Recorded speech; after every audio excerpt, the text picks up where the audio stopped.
अस्सलामुअलैकुम दोस्तों, कैसे हो? ठीक ठाक हो दोस्तों? यार आज मैं ये लाया हूँ, मटर की छिलके है, आलू की छिलके है, कुछ टमाटर भी है, कुछ प्याज भी इसमें शामिल है।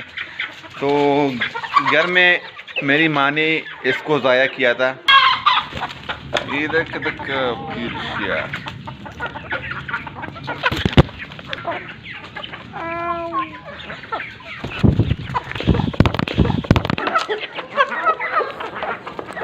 क्या मुसीबत है यार, बाढ़ में गया आपका काना।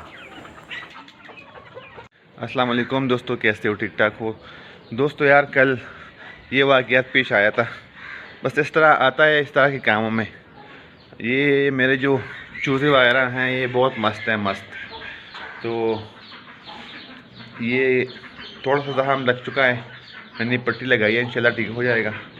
अभी मौसम जो है ना बहुत सर्द है। क्या बात है यार, हाथ से पेट का अलग मज़ा है।